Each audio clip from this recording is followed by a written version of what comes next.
নেই আনুষ্ঠানিক সম্পর্ক। তবুও গত ১.৫ দশকে বাংলাদেশ থেকে ইসরায়েলে রপ্তানি প্রায় $১৩ লাখ পণ্য। গত ২০১৩-১৪ অর্থবছরে বাংলাদেশ থেকে ইসরায়েলে $২,৫৭৭ পণ্য রপ্তানি হয়েছে। কিন্তু কী পণ্য রপ্তানি হয়েছে তার কোনো সঠিক তথ্য নেই ইপিবির কাছে। যে ইসরায়েলের নামে যে রপ্তানিটা তারা দেখাচ্ছে সেটা কিভাবে গিয়েছে? তো তারা এখান থেকেই ইসরায়েলকে টার্গেট করে যে সমস্ত পণ্য যাবে সেগুলো তারা এখান থেকেই তার ডেস্টিনেশনগুলো ঠিক করে দিচ্ছেন। ১৯৪৮ সালের ১৪ মে ডেভিড বেনুগুনিয়ন আশ্রয়রত ফিলিস্তিনে ইসরায়েলের স্বাধীনতা ঘোষণা করেন। একই সাথে তিনি নিজেকে ইসরায়েলের একটি রাষ্ট্রের প্রধানমন্ত্রী হিসেবে ঘোষণা করেন।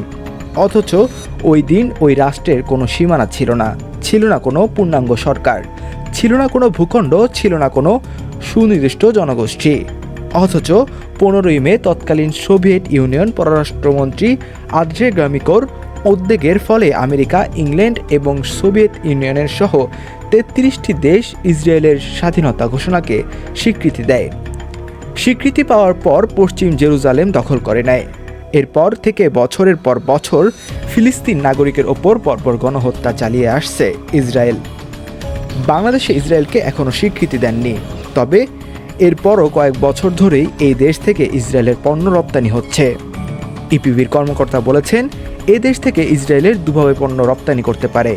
প্রথমত, ব্যক্তি পর্যায়ে সরাসরি দেশে পণ্য রপ্তানি হতে পারে।